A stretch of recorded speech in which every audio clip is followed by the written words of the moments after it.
गुंतलेले मनवेडे तुझ्या सवे पर्व दुसरे भाग 68। सुजयचं वागणं त्याला मनाला लागलं होतं म्हणून त्याला सोडणार तर नव्हता तो, पण कधी त्याला फसवता येईल ह्याचाच विचार करत चालला होता तो।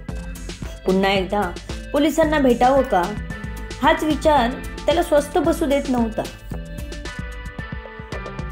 द्रोहित आज दिवसभर काम शोधत होता आणि त्याला मिळालंही काम। तो खूप खुश झाला। काम थोडं शिकून घ्यावं लागणार होतं, पण ॲटलिस्ट तो नव्या आयुष्याची सुरुवात तर करू शकणार होता। काहीच नसण्यापेक्षा तुमच्याकडे काहीतरी आहे हे खूप महत्त्वाचं असतं। आज त्याला आनंद होता की चला आपण काहीतरी कमावू शकतो यातून। एक गॅरेज होतं तिथे हेल्पर म्हणून काम करणार होता तो। हळूहळू शिकणारही होता त्यातून। स्वतः आधी सर्व करायचं मगच जाऊन पोलिसांना भेटायचं असं ठरवलं होतं त्याने तसं मनोजलाही सांगितलं। आज तो खूप खुश होता। नशीब सुजयने त्याला सोडलं होतं त्याच्या प्रिय मित्राचा जीव घेऊन। मनात राग खदखदत होता, पण थोडं थांबून काहीतरी करायला लागणार होतं। तो गाफील राहिल्याशिवाय त्याला पकडणं सोपं नव्हतं, पण अशक्यही नव्हतं। वेद आज खुश होता। संध्याला आज डिस्चार्ज मिळणार होता। त्याचा छोटा जो आज घरी येणार होता। वेदच्या अपघातानंतर जवळजवळ 5 ते 6 दिवसांनी आज घर उघडलं जात होतं। त्याने स्वतः जाऊन काही करायचं टाळलं होतं, कारण त्याचं बाळ घरी येताना त्याला स्वतःला काही दुखापत करून घ्यायची नव्हती। तो फक्त त्याच्या मित्रांना सांगत होता इथून। आज त्याने औषध गोळ्या घेऊन आराम करत होता। शरीर व्यवस्थित असलं तर तो बाळाचं येणं साजरं करू शकणार होता, म्हणूनच त्याने जास्त रिस्क घेतली नव्हती। तो शांतच राहिला, कारण तोही त्या प्रसंगानंतर पहिल्यांदाच घरी जाणार होता।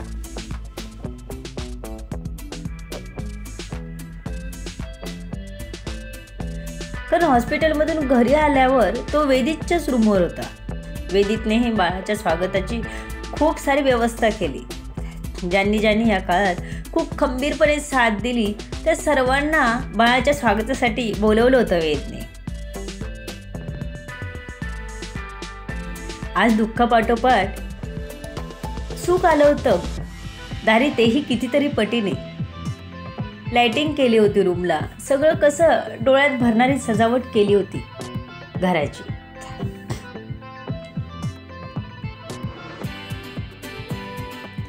सुजयच्या आईने येऊन वेदची चौकशी केली। वेदला ॲडमिट केल्यापासून त्यांना खूप काही बोलायचं होतं, पण हॉस्पिटलमध्ये जायला भीती वाटायचं सुजय येईल आणि आपल्यालाच गोळा झाडेल। म्हणून त्या वेदलाही बघायला गेल्या नाहीत हॉस्पिटलमध्ये। पण आज घरात चालू असणारी धावपळ त्यांना आपल्या रूममध्ये स्वस्थ बसू देत नव्हती।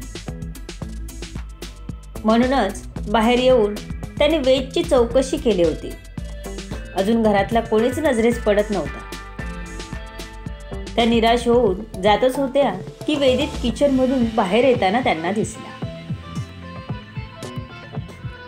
अरे काकी या ना। जे झालं त्यात त्यांचा काहीच हात नव्हता हे सर्वांना माहीत होतं, त्यामुळे वेदित एकदम नॉर्मल त्यांच्याशी बोलत होता।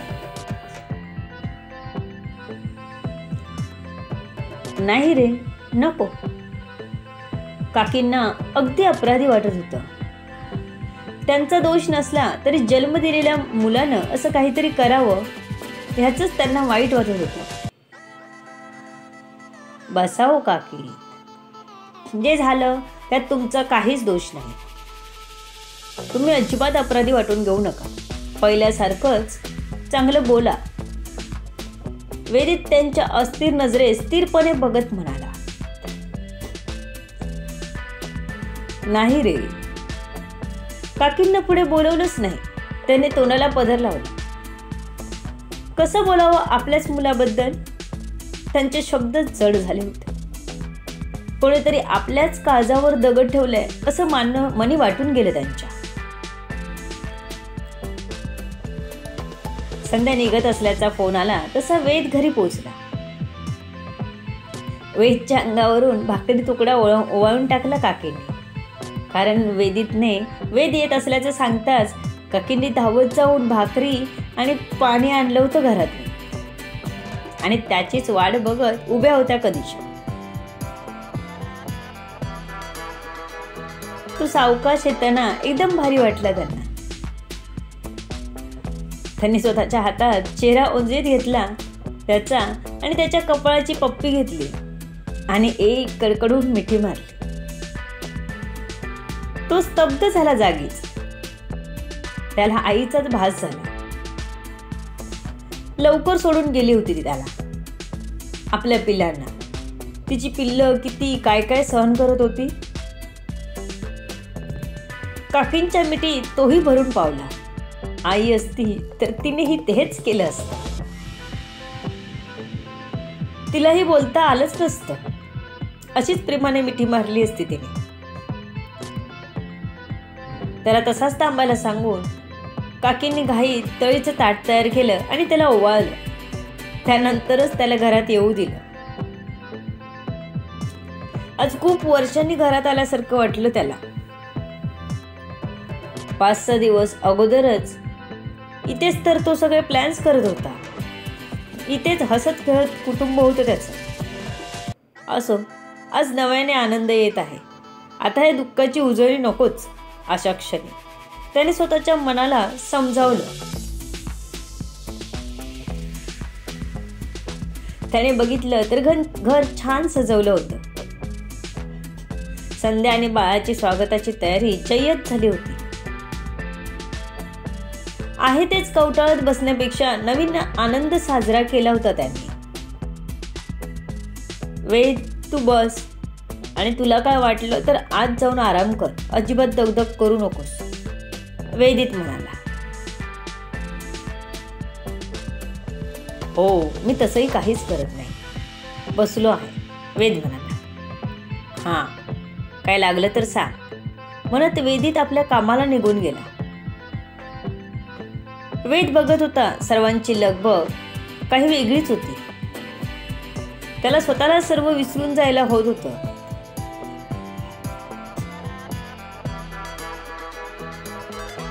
वेदने अगदी सगळ्या गोष्टीचा आधीच विचार करून ठेवला होता. थोडे दिवस सुलभाला तो राहायला सांगणार होता. एक मावशी कामाला ठेवली होती, कपडे, भांडी आणि लादी पुसायला. संध्याची आणि बाळाची काळजी घेण्यासाठी एक वेगळी मावशी होती. संध्या आज आपल्याला डिस्चार्ज मिळणार म्हणून खुश होती. आपण नक्की कुठे जाणार आहोत हे तिला माहीत नव्हतं. आई, आज कधी एकदा घरी जाते असं झालं होतं आहे मला, संध्या खुश होत म्हणाली. सुलभा म्हणाली. ती वेगळ्याच टेन्शनमध्ये होती. संध्या ओली बाळंतीण होती. तिची आणि वेदची काळजी घेणारं कोणीच नव्हतं तिथे. वेदी असती तर त्यांना एवढं टेन्शन आलं नसतं किंवा साधना तिथे असती तरी काही वाटलं नसतं. पण सगळ्यांचं करावं लागणार होतं. वेदला इंजुरी, वेदांचं वय झालेलं, छकुली लहान आणि त्यात आता हा बाळ. त्यांना तिची पुढची चिंता लागली होती.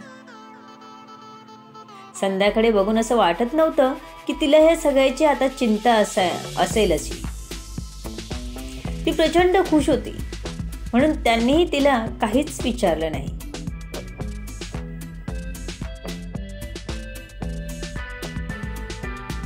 सध्या आपल्याला वेदितच्या घरीच जायचं आहे असं वाटून त्यांनी बाकीची चिंता केली नाही.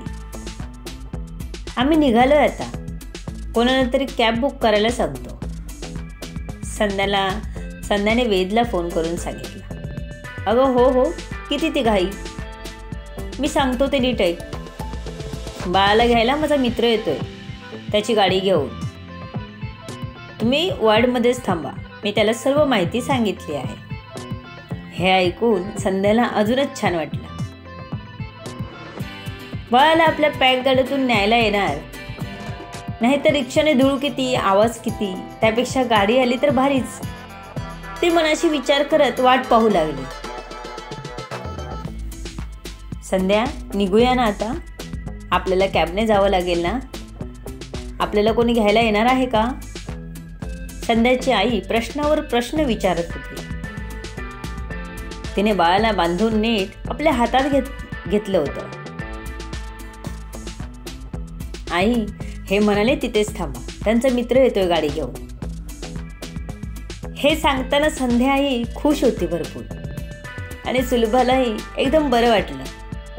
तिचा जावई लाखात एक आहे असंच वाटलं. थोड्याच वेळात तिथे गाडी आली आणि वेदचा एक मित्र हॉस्पिटलमध्ये आला. त्याने रूम नंबर सांगितल्यावर नर्सने त्यांना रूम दाखवली. तसा तो तिथे पोहोचला.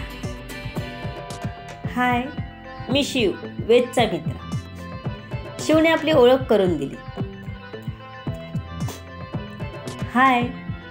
हां, हे बोलले आहेत मला, संध्या हसत म्हणाली. चालेल, मग निघूया का आपण? मी आधी गाडीत हे सर्व सामान नेऊन ठेवतो, मग तुम्हाला न्यायला येतो,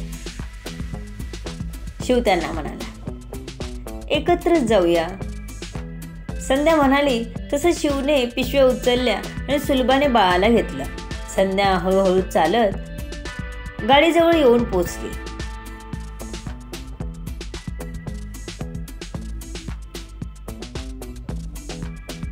संध्या आणि सुलभा गाडीमध्ये बसल्या. त्यानंतरच शिवने एकदम हळू गाडी चालवायला सुरुवात केली. बाळाला काही त्रास होऊ नये एवढंच वाटलं त्याला. त्याने वेदला एक मेसेज केला निघाल्याचा. साधना, छकुली, मोहित आणि वेदांग या सर्वांना घेऊन वेदच्या घरी पोहोचली. आता घर एकदम गजबजून गेलं होतं. समीर देवेशला घेऊन हजर होता, एकतर मित्र म्हणून आणि दुसरी त्याची सुरक्षा म्हणून. वेद आता वाटेकडे डोळे लावून बसला होता. सुलभा बाळाच्या विचारात असल्यामुळे तिला कुठून जात होतो माहीत नव्हतं, आणि संध्या खुशीत असल्यामुळे तिलाही कुठे जातोय आपण हे लक्षात आलं नव्हतं. ती अधूनमधून आईशी आणि बाळाशी बोलत खुश होती.